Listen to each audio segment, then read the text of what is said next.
que hoje temos 4 mulheres negras e olha o que a gente está fazendo na Assembleia. Imagina se tivéssemos pelo menos os 20%. Né? Somos 77 deputados, somos apenas 15 mulheres e hoje 4 mulheres negras, depois de 200 anos dessa casa. Mas é um avanço, e aí a gente já disse isso, né? É um avanço para o movimento negro, é um avanço para a democracia, porque não há democracia sem presença de mulheres. Naturalizaram a democracia sem a presença de negros, negras. Então a gente está avançando e nós estamos cumprindo uma tarefa histórica de fazer de fato a democracia se tornar uma realidade, que está parada desde 1888. Mas eu queria começar trazendo uma frase do governador Eduardo Leite, que está nos jornais hoje, e ele diz assim, abre aspas, o poder público, na verdade ele foi indagado pela CONAC, a Coordenação Nacional de Quilombos, para dizer quais as ações que o governador está fazendo para os quilombos que também sofreram com as enchentes lá no Rio Grande do Sul. E ele respondeu assim, o poder público não tem estrutura suficiente para atender todas as pontas.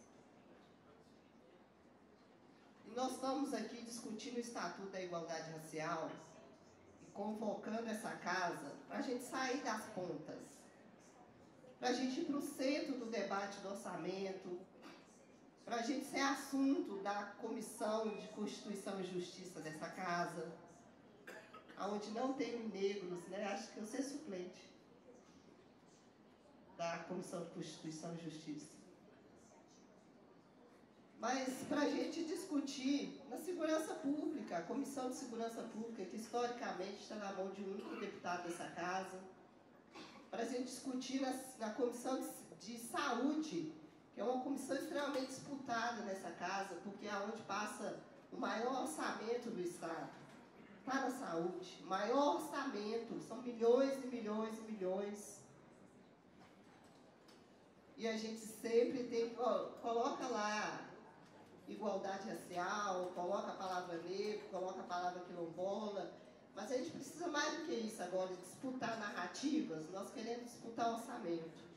E para isso é muito importante que o Estatuto, que é um conjunto compilado de leis, estejam juntos.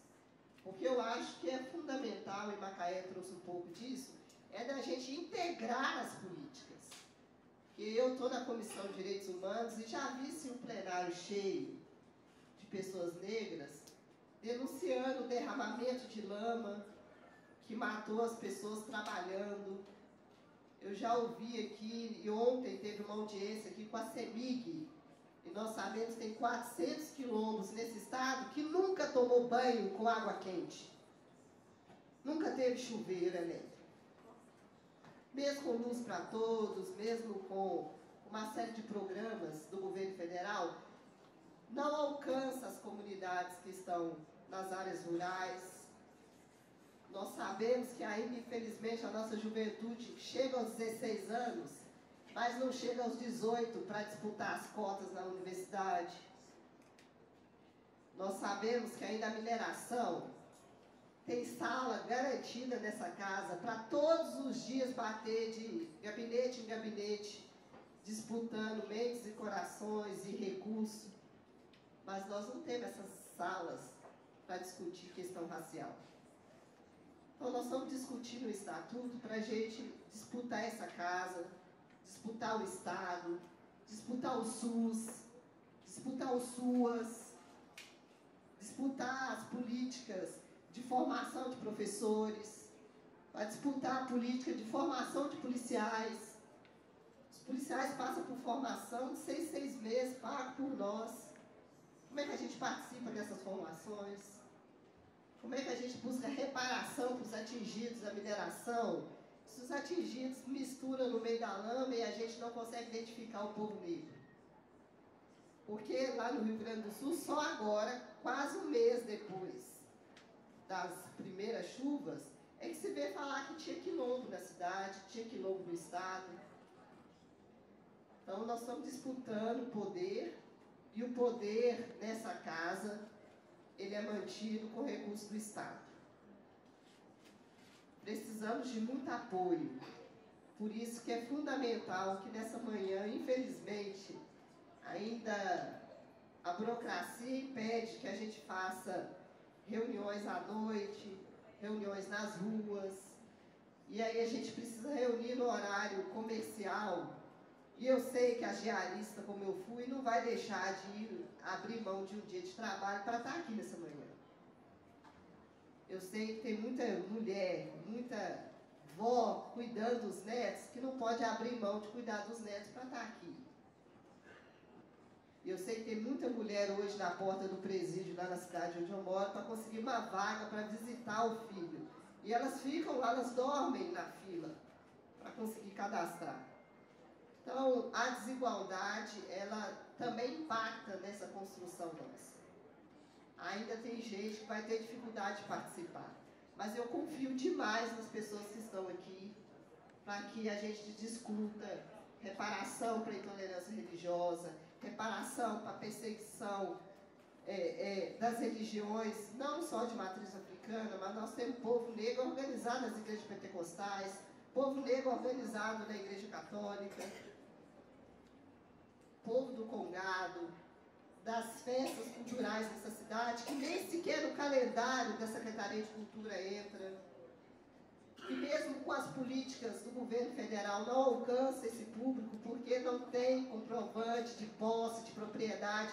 E eu estou falando, não tem uma política do governo federal hoje que não seja embargada no estado de Minas Gerais por falta de comprovante de endereço. Qualquer que seja a política, inclusive acessar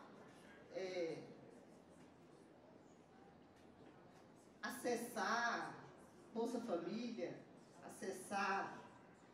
Nós vemos o povo sendo impedido de cadastrar no CRAS, cadastrar no Serviço de Assistência por falta de documento.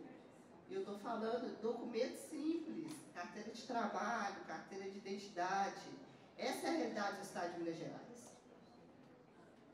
Macaé, Leninha e Ana Paula, de fato, assim, a Comissão de Direitos Humanos já rodou 86 cidades. Exaustivo, mas nós já pegamos muita gente que de fato ainda nem sequer CPF tem, então não é contado no Estado. Precisamos humanizar as políticas e o Estatuto tem essa tarefa, então a tarefa é grande. Ainda estamos disputando a humanização do povo negro nessa casa. Que bom que a tarefa não será só, que bom que a gente está destrinchando, que o desafio que foi a gente conseguir um horário, conseguir garantir um debate, conseguir que uma parte do orçamento dessa casa seja destinado para discutir uma legislação específica para o povo negro. Só demonstra o poder da nossa força, que não está nesse corpo aqui presente, é um corpo ancestral, e eu tenho certeza que não estou sozinha. Era impossível ter feito o que eu fiz até hoje se eu estivesse caminhando sozinha. E eu estou falando de ancestralidade mesmo. Não está só nesse mundo, quem caminha comigo, e eu quero sempre convocar Nego Bispo, eu quero sempre convocar a Dona Tiana, mãe de Sandra Quilombola. São pessoas que ancestralizaram e com certeza estão aqui presentes para continuar dando força, para a gente continuar fazendo nosso papel legislativo, mas também de mobilização social, que é um outro ponto fundamental. Correr o Estado de Minas Gerais com essa casa, com a equipe dessa casa, com os técnicos dessa casa, é mobilizar o Estado com uma pauta importante.